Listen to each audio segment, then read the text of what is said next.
오늘 우리에게 주시는 하나님의 말씀은 신약성경 누가복음 11장입니다.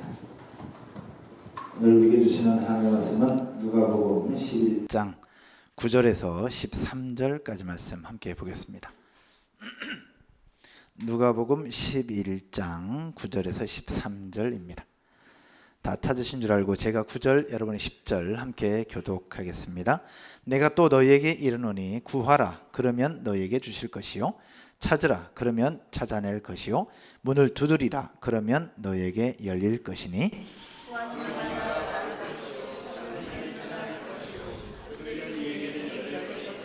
너희 중에 아버지 된 자로서 누가 아들이 생선을 달라 하는데 생선 대신에 뱀을 주며 같이요 너희가 악할지라도 좋은 것을 자식에게 줄 알거든 하물며 너희 하늘 아버지께서 구하는 자에게 성령을 주시지 않겠느냐 하시니라. 아멘. 오늘 봉독한 말씀을 가지고 좋은 것을 줄 알거든 이라는 제목으로 말씀을 함께 나누도록 하겠습니다. 5인조 남성 아이돌 그룹인 G.O.D라고 하는 그룹이 있습니다. 여러분 G.O.D 좋아하세요? 여기 계신 분들은 늘 기도하고 말씀만 보셔서 아마 G.O.D라는 그룹을 잘 모를 수도 있는데 G.O.D를 세상에 알린 노래가 있습니다. 그 노래는 바로 어머님께라는 노래죠. 그 가사의 내용은 이러합니다. 어머니 보고 싶어요. 어려서부터 우리 집은 가난했었고 남들 다 하는 외식 몇 번 한 적이 없었고 일터에 나가신 어머니 집에 없으면 언제나 혼자서 끓여 먹었던 라면 뭐 이렇게 진행이 됩니다. 이 가사의 내용을 보면서 갑자기 저희 둘째 권우가 생각이 났습니다. 개척 초창기에 키즈카페 한다고 저도 또 아내도 늘 교회에 새벽에 나와서 밤늦게 들어갈 때에 혼자 살아남기 위해서 라면 끓이는 법을 배웠던 제 아들 권우의 모습이 생각이 났습니다. 엄마 아빠 없고 혼자서 늘 끓여 먹었던 라면. 지금도 라면은 기가 막히게 끓이고 있습니다.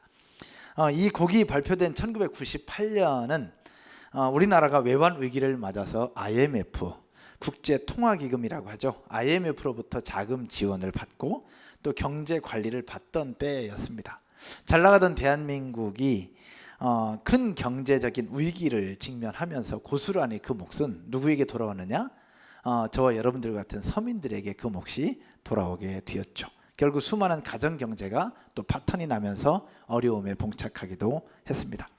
그 시절을 살았던 10대와 20대들에게 있어서 어머님께라는 노래는 공감을 넘어서 위로를 주는 메시지였습니다. 이 노래에 그들이 아팠던 시간이 고스란히 담겨 있고요. 지금도 십수년이 흘렀지만 어머님께라는 노래를 들으면 그때 그 생각이 떠오르면서 위로도 느끼고 또 공감도 느끼게 됩니다. 그 시절로 우리를 데려다주는 노래가 바로 어머님께라는 노래입니다. 근데 이런 부분들이 노래만이 아니라 먹는 음식 가운데도 나타납니다. 혹시 여러분들 그것들을 경험해 보셨는지 모르겠는데 친구가 맛있게 먹고 있는 단팥빵 나도 먹고 싶은데 나는 먹을 수 없었던 그런 것들 혹시 경험해 보신 분 계십니까? 또는 여기 있는 다 잘 사셨나 보다. 또는 옆에 친구가 도시락을 싸왔는데 도시락 뚜껑을 열었는데 거기 뭐가 있어요? 계란 후라이. 계란 후라이가 있는데 너무 멀리 갔나? 그런가요? 미안합니다. 그럼 처음부터 다시 할까요? 처음부터 다시. 근데 하여튼 저는 그랬어요. 그래서 시골 촌놈이라서 다른 친구들이 단팥빵 먹고 있는데 나도 먹고 싶은데 먹을 수 없고 또 도시락을 싸갔는데 도시락 뚜껑 열었는데 계란 후라이가 있어요. 근데 저희는 계란 후라이를 도시락에 넣어간 적이 한 번도 없었거든요. 그게 그렇게 부러운 거예요. 근데 친구가 먹던 단팥빵은 그냥 단팥빵이 아니에요. 생명이죠. 그리고 친구 도시락에 있었던 계란 후라이는 그냥 계란이 아니에요. 생명이에요. 저에게 있어서는 그러합니다. 근데 그냥 단팥빵, 계란 후라이가 아닌 것처럼 오늘 본문에 나타난 성경의 배경과 그 문화적인 상황들을 살펴보면 이와 비슷한 부분들이 담겨 있습니다. 예수님 시대 이스라엘은 로마의 압제를 받던 시기였습니다. 우리가 지금 한일 관계로 하여금 대한민국이 또 어렵기도 하고 또 경제적으로 어려운 때이기도 합니다. 혹자는 IMF 때보다 더 어려운 때라고도 얘기를 하는데 일제의 국권이 피탈되면서 경술국치 이후에 대한민국은 굉장한 어려움과 고통 속에 처하게 되었습니다. 근데 수천 년 전에 이런 대한민국보다 더 어려움과 더 고통 속에 있었던 사람들이 있었는데 그들이 누구였느냐? 바로 로마의 압제를 받고 있었던 이스라엘 백성들이었습니다.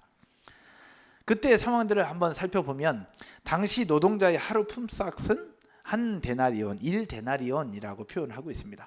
1데나리온은 오늘날 우리 돈으로 따지면 하루 품삯, 여러분 요즘에 하루 품삯이 어떻게 됩니까? 예전에 제가 그 노가다를 뛰면서 학교 다닐 때 5만 원 받았어요. 하루 종일 그 막노동을 하면 5만 원 받고 5만 원 중에서 10% 5천 원을 수수료로 떼고 저한테 4만 5천 원을 제가 받았던 때가 있었는데 최근에 한 분이 이사를 하면서 그 이삿짐을 도와줄 잡부를 뽑았는데 그 비용이 13만 원이라고 하더라고요. 그냥 기술 없는데 그냥 힘쓰고 도와주는 잡부가 하루에 13만 원이라고 표현을 하고 있던데, 하여튼 5만 원, 10만 원 뭐 쭉 해서 하루에 10만 원이라고 생각을 해볼 때에 1데나리온을 10만 원으로 한번 계산해 보자라는 겁니다. 그때 당시에 1인당 최저 생계비를 1년에 약 70데나리온으로 계산하시는 분도 계시고 180데나리온으로 추정하는 학자도 있습니다. 그러니까 70데나리온이라고 한다면 1년에 생기는 수입이 얼마예요? 700만 원. 그럼 180데나리온이라고 한다면 1년에 1800만 원인 거죠. 근데 보통 학자들이 어떻게 계산하냐면 한 가정을 6명, 그때 당시엔 자녀들을 많이 낳았으니까 6명을 낳는다고 볼 때 6명인 한 가족이 먹고 살 수 있는 돈, 그때 최저 생계비가 1년에 250에서 300데나리온 정도라고 봤던 겁니다. 즉 2,500만 원. 오늘날로 따지면 10만 원으로 잡을 때, 그러면 6명이 1년에 2,500만 원 가지고 사는 거예요. 그러면 한 달로 따지면 한 200만 원 정도 되는 돈인데 6명이 200만 원 가지고 여러분 산다고 생각을 해보십시오. 그의 삶이 어떨까? 근데 이게 보통이 그렇다라는 겁니다. 보통이. 우리나라로 볼 때 보통의 수준이, 그런데 우리나라도 잘 사는 사람들이 훨씬 더 많이 갖고, 그렇지 않으면 완전 바닥인 경우도 있잖아요. 보통 이렇게 계산해 볼 때 로마의 압제를 받고 있었던 이스라엘 백성들, 서민들의 삶이 그렇게 녹록지 않았다는 것을 이야기를 하고 있는 것입니다. 그 미슈나라고 하는 책이 있는데, 유대인들의 지혜서라고 하는 탈무드의 기초가 되었던 미슈나라는 책에는 이렇게 설명을 하고 있었습니다. 당시 예루살렘에서는 1데나리온으로 빵 12개를 살 수 있었다. 그러니까 6명이 먹는다고 한다면 빵 12개를 사면 1인당 2개, 2개로 하루를 버텨내는 거예요. 그러니까 빵 2개로 하루를 사는 거죠, 한 명이. 근데 그거라도 먹이기 위해서 어머니들은 매일 밀을 빻고 정리해서 찌고 그렇게 해서 따뜻한 빵을 만들어내는 일에 매일 3시간에서 4시간을 수고해야만 그 빵을 만들어냈다고 합니다. 그마저도 그런 빵을 만들 수 있는 집은 괜찮은 집인 거죠. 그러니까 그 당시에 서민들의 삶이 그렇게 쉽지 않았다는 것을 여러 가지 증거들을 통해서 보여주고 있는 것인데, 그렇게 해서 매일 3시간에서 4시간을 수고해서 만들어낸 빵이 부드러운 빵인데, 이 빵을 또 아끼고 그러면서 잠깐 모아둬서 공기에 노출이 되고 나면 빵이 어떻게 되느냐, 딱딱하게 굳어서 돌처럼 되는 그 습성을 가지고 있었던 겁니다. 그래서 자식들에게 먹이려고 3시간 4시간을 어머니가 그 빵 만드는 일에만 집중해서 그렇게 해서 그 순간 딱 먹일 수 있으면 좋겠지만 그것도 쉽지 않으니 그렇게 해가지고 또 놔뒀다가 그 다음날 먹이고 그러다 보니까 결국 부드러운 빵이 아니라 딱딱한 돌처럼 된 거예요. 그런 돌처럼 된 빵을 자식들에게 주고 싶은 부모가 과연 어디 있겠습니까? 그래서 마태복음 7장에서 예수님께서 말씀하시는 내용이 이 내용인 거예요. 자막 한번 보실까요? 너희 중에 누가 아들이 떡을 달라 하는데 돌을 주며, 떡을 달라 하고 하는 자녀에게 돌을 주는, 이 여기서 돌은 실제 돌멩이가 아니라 딱딱하게 굳어진 빵, 돌같이 생긴 그런 빵, 그것들을 얘기하는 겁니다. 그것을 자식들에게 주고 싶은 부모가 어디 있겠느냐라고 이야기를 하고 계시는 겁니다. 당시 로마의 지배 아래에 있었던 이스라엘 서민들은 혹독한 세금, 그리고 부족한 일자리, 그리고 터무니없이 낮은 인건비 등으로 인해서 결국 고초를 겪으면서 빵마저도 먹지 못한 채 그냥 굶어야 하는 날이 굉장히 많이 있었다. 결국 빵이라도 구울 수 있으면 그것만이라도 감사했던 날이 있었다라는 것입니다. 이스라엘 백성들은 그렇게 빵 한 쪽도 귀했습니다. 배고픈 자녀들에게 그 흔한 빵조차 마음껏 먹일 수 없었던 가난한 아버지들이 그때 당시 굉장히 많이 있었음을 우리에게 보여주고 있고, 우리는 역사적인 증거들을 통해서 볼 수 있습니다. 그런데 오늘 말씀을 보면 이와 비슷한 맥락의 말씀이 두 개가 나옵니다. 그 중에 하나를 한번 보면 11절입니다. 11절 한번 보실까요? 같이 읽겠습니다. 시작. 아버지 된 자로서 누가 아들이 생선을 달라 하는데 생선 대신에 뱀을 주며. 이 말씀에 너희 중에 아버지 된 자로서 누가 아들이 생선을 달라 하는데 생선 대신에 뱀을 주며. 여러분, 생선을 달라고 하는데 생선 대신에 뱀을 준다. 생선과 뱀을 연결하고 있어요. 이게 과연 어떤 연관이 있기에 이 둘을 연결하고 있느냐라는 겁니다. 당시 이스라엘에서 생선을 잡을 수 있는 곳은 지중해, 그리고 홍해, 그리고 동네에 있는 작은 강, 그리고 또 하나가 갈릴리 호수였습니다. 근데 지중해안은 바람이 강하게 불어왔기 때문에 어촌을 형성할 수 있는 조건이 아니었습니다. 그래서 당시 어부들이 고기를 가장 많이 잡고 어촌이 형성될 수 있는 곳은 갈릴리 호수였습니다. 그래서 성경에 나오는 어촌, 성경에 나오는 어부들은 대부분 어디에 있었던 사람들을 얘기하고 있느냐? 갈릴리 호수에서 고기를 잡던 사람들이었다라고 생각을 하시면 되는데, 어부들은 그곳에서 잡아 올린 생선을 가지고 구별을 합니다. 유대의 음식법에 의해서 먹을 수 있는 것과 먹을 수 없는 것을 구분을 해요. 그리고 먹을 수 있는 것을 구분을 하면 먹을 수 있는 것 가지고 상품 가치가 있는 것과 그렇지 않은 것으로 구분을 해서, 상품 가치가 있는 것은 어시장에 내다 팔아요. 팔면 상품 가치가 있는 생선, 먹기 좋은 생선, 그거는 팔면 어디로 가느냐? 그들을 압제하고 있었던 로마 시민의 상의 식탁 위에 올라갑니다.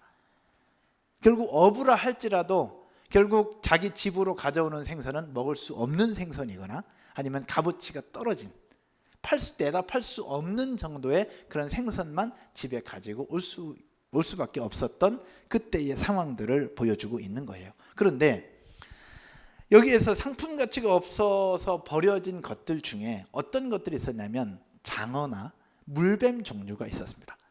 즉 결국 어부들이 잡은 생선 중에 장어나 물뱀 종류가 있었는데, 장어나 물뱀 종류는 로마의 시민들이 먹지 않습니다. 그러니까 상품 가치가 없어요. 팔 수가 없는 겁니다. 그래서 어부들은 다른 거 다 팔고 팔리지 않는, 팔 수 없는 장어나 물뱀 같은 경우를 집으로 가지고 왔는데, 집으로 가지고 와서 그거를 먹을 수 있느냐? 이스라엘 백성들도 그것을 먹지 않았습니다. 왜냐하면 유대 음식법에 의하면 먹을 수 있는 것과 먹을 수 없는 것이 구분되는데, 먹을 수 없는 것은 바로 비늘이 없는 것은 먹지 못하도록 되어 있었기 때문에 장어나 물뱀은 먹을 수 없었고 먹지도 않았습니다. 근데 먹을 수 없고 먹지 않는 그것들만 가지고 올 수밖에 없었던 그때의 상황들. 그래서 오늘 성경은 이야기를 하고 있는 겁니다. 생선을 먹고 싶어하고 생선을 달라고 하는 자녀들에게 뱀을 줄 부모가 어디 있겠느냐라는 거예요. 부모들은 다 자녀들에게 좋은 것을 주고 싶어 하죠. 최고의 것을 주고 싶어 합니다.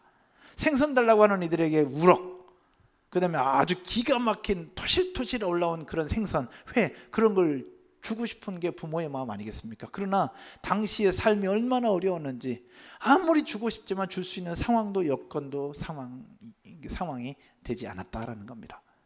결국 다 팔지도 못하는 것, 남들이 먹지 못하는 그런 것들을 가지고 와야 했는데, 그것이라도 있으면 그래도 괜찮았는데 그것마저도 쉽지 않았던 때가 그때였었다. 그래서 이렇게 말씀하고 있는 겁니다. 너희 중에 아버지 된 자로서 누가 아들이 생선을 달라 하는데 생선 대신에 뱀을 주며. 생선 대신에 뱀을 주려고 하는 부모가 어디 있겠느냐라는 겁니다. 한 구절 더 볼까요? 오늘 보면 12절입니다. 12절 여러분이 한번 읽어보겠습니다. 같이 읽겠습니다. 알을 달라 하는데 전갈을 주겠느냐. 이건 또 무슨 얘기일까요? 알을 달라고 하는데 전갈을 주겠느냐. 여러분, 알 하면 뭐가 생각이 납니까? 알? 계란. 조금 이렇게 부하게 사신 분들은 타조알 정도 생각할 수도 있는데, 여기서 알은 보통 사람들은 계란을 생각합니다. 달걀. 근데 여기서 알은 달걀이 아닙니다. 당시에 닭은 일반 가정에서는 사육할 수가 없었어요. 그래서 조금 풍요로운 가정에서는 어떻게 했느냐, 집 마당에다가 흙으로 탑을 쌓거나 아니면 굴을 파서 키웠는데, 뭘 키웠느냐, 비둘기를 키웠습니다. 그러니까 조금 있는 집에서는 비둘기를 키워요. 탑을 쌓거나 굴을 파놓고. 그리고 유대 산지와 블레셋 평야 사이에는 집단으로 비둘기를 사육하는 사육장이 있었는데, 그 이름이 바로 콜룸바리움이라고 하는 것이었습니다. 그곳에서 집단으로 비둘기를 사육을 하는데, 거기서 나오는 비둘기 알은 식용으로 판매를 해요. 이 비둘기 알도 누구한테 갈까요? 로마 시민들에게 갑니다. 아주 값진 것이었어요. 그리고 비둘기 고기는 식용과 제사용으로 또 판매를 하고, 이 비둘기 똥은, 배설물은 연료로 또 사용을 했습니다. 결국 그러다 보니까 이 알은, 비둘기 알을 얘기하고 있는데, 비둘기 알도 굉장히 값지고 좋은 것이어서 이스라엘 백성들, 서민들이 그 알을 먹기에는 쉽지 않았다라는 거죠. 근데 우리가 자랄 때, 아니 제가 자랄 때 계란 후라이가 대단했던 것처럼 당시 서민들에게 있어서도 비둘기 알은 굉장히 대단한 것이었다라는 거죠. 그러다 보니까 예수님께서 이렇게 말씀하고 있었던 것입니다. 알을 달라고 하는데 전갈을 주려고 하는 부모가 어디 있겠느냐라는 거죠. 이게 그래서 연결이 되고 있는 것입니다. 이런 부분들이 당시 있었던 문화적 상황과 어떤 시대적 상황을 여러분들과 함께 나누었는데, 자녀에게 갓 구운 부드러운 빵, 그리고 갓 잡아 올린 아주 토실토실하게 살이 올라온 그런 생선, 그리고 아주 값지고 고귀하고 아주 소중한 알, 이런 것들은 부모의 마음이라면 당연히 자녀에게 주고 싶은 것이 모든 부모의 마음 아닐까요? 이 자리에는 여러분들은 그건 어떻습니까? 자녀들에게 어떻게 해서든 좋은 거 주고 싶고, 좋은 거 배우게 하고 싶고, 좋은 거 누리게 해주고 싶은 것이 부모의 심정 아니냐라는 거죠. 이때 부모들도 당연히 그러했습니다. 그러나 상황이 쉽지 않으니 그렇게 할 수가 없었던 것이죠.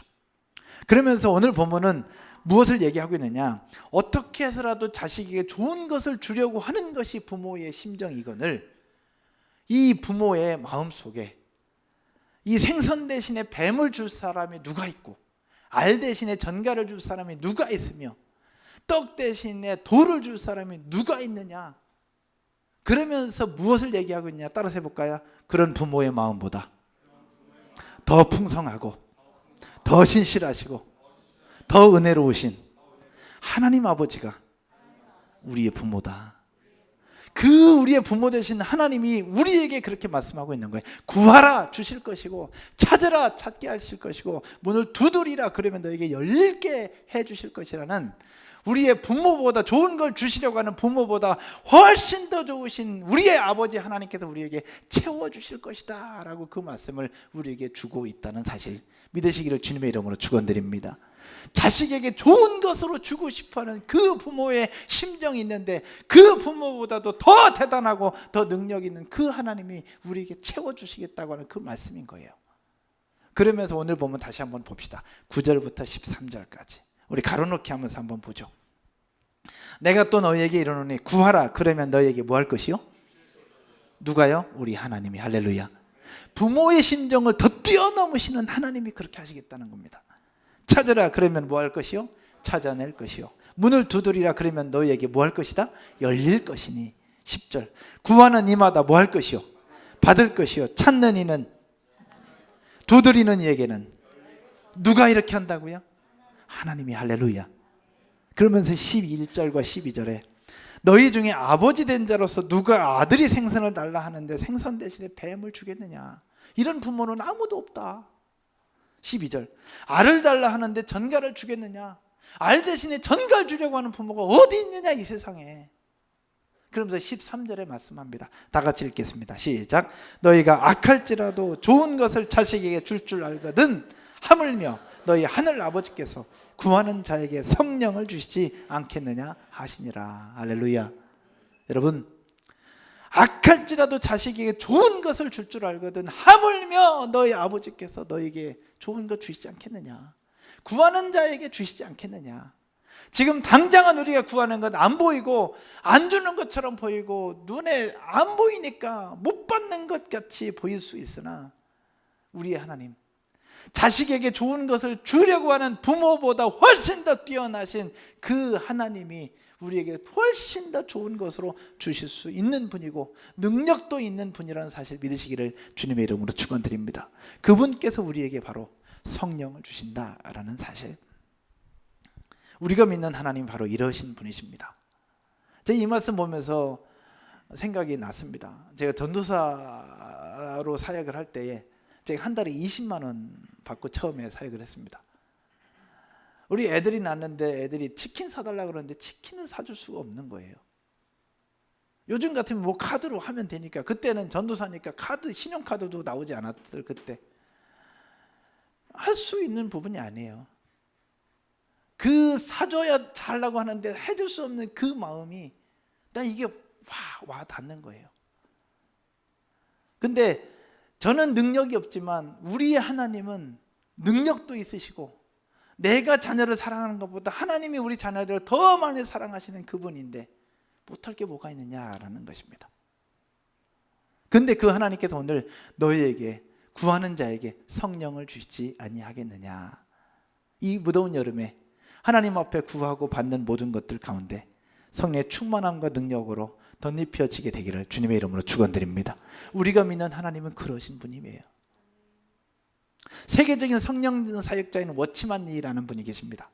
워치만 리가 하나님께서 주신 귀한 부르심을 따라 사역을 할 때에 하나님께서 강력하게 역사하시고 사역을 하는 현장마다 하나님의 은혜가 굉장히 많이 있었어요. 근데 그런 은혜가 있는 것과 동시에 끝나고 나면 또 다른 어려움이 또 생기고 또 고통이 생기고 또 아픔이 또 생겨나는 거예요.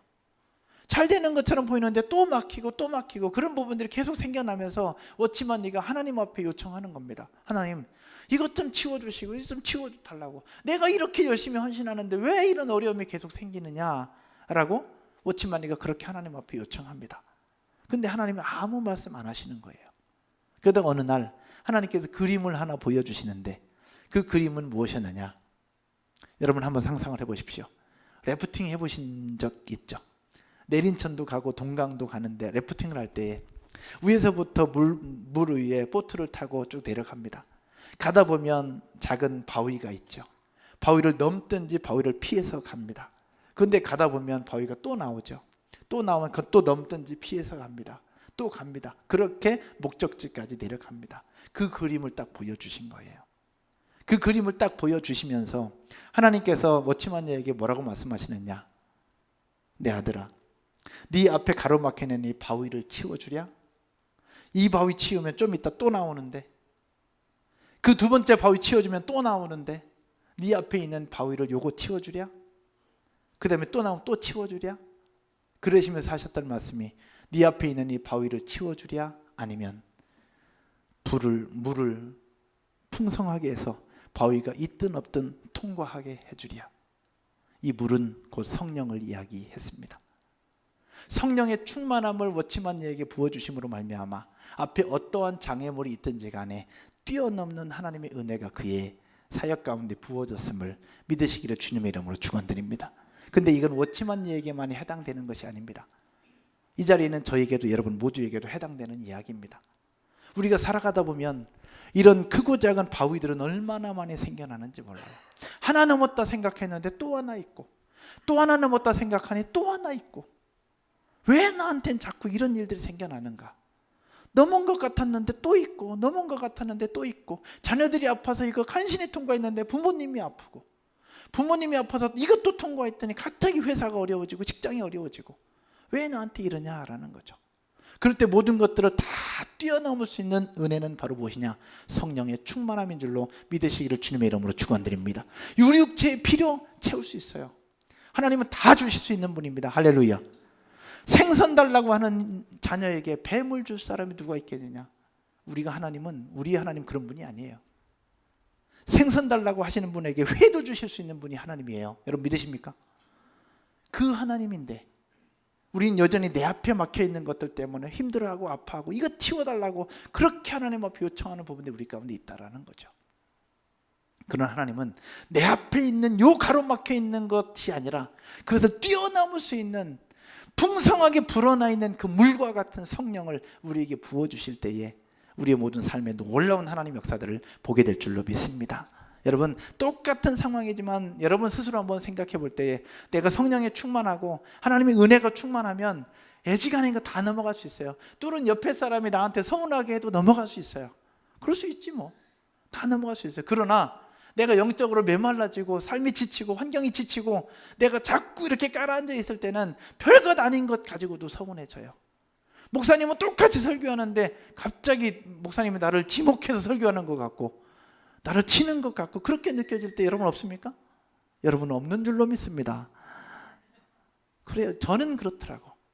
제가 영적으로 고갈되고 지쳐 있으면 왠지 모르게 서운하게 되고 왠지 모르게 불평하게 되고 왠지 모르게 불만이 자꾸 생겨나더라고요. 그러나 내가 성령으로 충만하고 영적으로 충만하고 기도 생활에 좀 더 집중하면 별것 아닌 건 다 넘어갈 수 있더라고요. 사랑하는 여러분, 너희 하늘 아버지께서 구하는 자에게 무엇을 주시지 않겠느냐? 성령을 주시지 않겠느냐? 단순히 하나님의 영인 성령뿐만 아니라 우리의 필요 모든 것들까지 다 채워주시는 하나님의 역사와 능력들을 경험하는 여러분 모두가 되실 줄로 믿습니다. 그 여름이 되셨으면 좋겠고 그 은혜와 그 능력으로 2019년도 하반기를 멋지게 살아가고 멋지게 승리하는 여러분 모두가 되실 줄로 믿습니다. 말씀인 결론을 맺으면서요, 저희 교회는 어제 어린이 여름 성경학교를 진행을 했습니다. 진행을 하면서 성품학교 기쁨이라는 주제로 진행을 했는데 혹시 기억하십니까? 기쁨이란 내가 얼마나 소중한지 알고 즐거워하는 것. 다 같이 해볼까요? 내가 얼마나 소중한지 알고 즐거워하는 것. 한 번 더. 내가 얼마나 소중한지 알고 즐거워하는 것. 내가 얼마나 소중한지 알고 즐거워하는 것. 기쁨이 그냥 내가 그냥 행복한 거를 생각했는데 그게 아니라 기쁨은 뭐냐? 내가 얼마나 소중한지를 알고 기뻐하는 것, 즐거워하는 것. 이게 기쁨이더라라는 겁니다. 그래서 성품학교를 진행하면서 우리 자녀들에게 나 자신이 얼마나 소중한 존재인지를 가르쳐주고 싶고 그것을 알게 하기 위해서 이번에는 부모님들과 함께 진행을 했던 것이죠. 여러분 어떠셨습니까? 함께 진행하고 참여하는 여러분의 모습을 보면서 여러분의 마음을 느끼고 경험하게 되었습니다. 아이들이 정말 행복해하는 거예요. 어제 하윤이하고 유비가 얼마나 행복해하는지 전 그 모습 보면서 되게 뿌듯한 거예요. 저기 그 보영 집사님 아들 하율이가 뒤에 와서 하율아 재밌어요 했더니 네, 뭐가 재밌어요? 다 재밌어요. 그러면서 그 다음 말이 저를 충격에 빠뜨렸습니다. 목사님 이거 맨날 하게 해주세요. 내가 속으로 속도 모르고 목사님 이거 맨날 하게 해주세요. 어제 기범 집사님네 그 쌍둥이 하엘이하고 라엘이가 여기 와가지고 귓속말로 그 얘기하는 거예요. 이렇게 좋은 거 하게 해주셔서 고마워요. 그 뭐 얘기를 들으면 얼마나 뿌듯한지. 근데 그 아이들의 이야기를 들으면서 뿌듯함보다 저는 더 감동이었던 것은 무엇이냐면 부모들의 모습이었습니다. 어떻게 해서라도 아이들한테 좋은 걸 해주고 싶어서 어떻게 해서라도 누리게 해주려고 그 어색한 몸짓으로 애들 돌리고 안고 하는 그 모습이 안쓰럽기도 하면서도 짠했어요. 왜냐하면 왜 어색하냐? 평소에 안 해봤거든. 평소에 안 해봤던 것들을 하라고 하니까 어색한 거거든요. 근데 그럼에도 불구하고 그렇게 이렇게도 해보고 저렇게도 하려고 하는 그 부모들의 마음을 제가 느낄 수 있었어요. 근데 이 말씀이 더 깊이 와닿는 거예요. 자녀들의 생선 달라고 할 때에 생선 대신에 뱀을 줄 부모가 어디 있겠느냐. 생선 아니라 생선이라도 주고 싶은 게 부모의 심정인데 알을 달라고 하는데 전갈을 주려고 하는 부모가 어디 있겠느냐. 알뿐만 아니라 비둘기도 주고 모든 거 닭이라도 잡아주고 싶은 마음이 부모의 심정인데, 근데 더 놀라운 사실은 이런 부모의 심정보다 훨씬 더 크고 더 크신 하나님이 우리에게 더 채워주시고자 하는 그 하나님의 사랑이 우리 가운데 지금도 부어지고 있다는 사실 믿으시기를 주님의 이름으로 축원드립니다. 무더운 여름, 우리는 느끼지 못할 수 있으나, 우리는 깨닫지 못할 수 있으나 우리를 향한 하나님의 사랑은 지금도 계속해서 흘러가고 있습니다. 여러분 믿으십니까?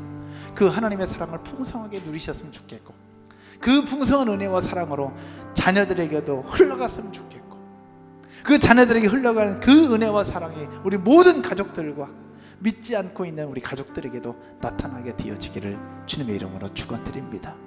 그것이 바로 우리에게 주시는 하나님의 뜻이요, 그 은혜가 부어질 때에 그 성령의 충만함으로 2019년도 하반기도 멋진 승리를 이루어낼 줄로 믿습니다. 여러분 용기 잃지 마십시오.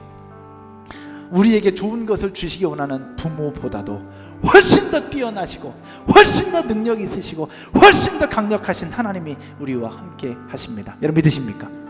용기 잃지 마십시오. 외로워하지 마십시오. 하나님이 함께 하십니다. 할렐루야. 다 같이 자리에서 일어나셔서 같이 한번 힘차게 찬양 드리고 기도하십시다.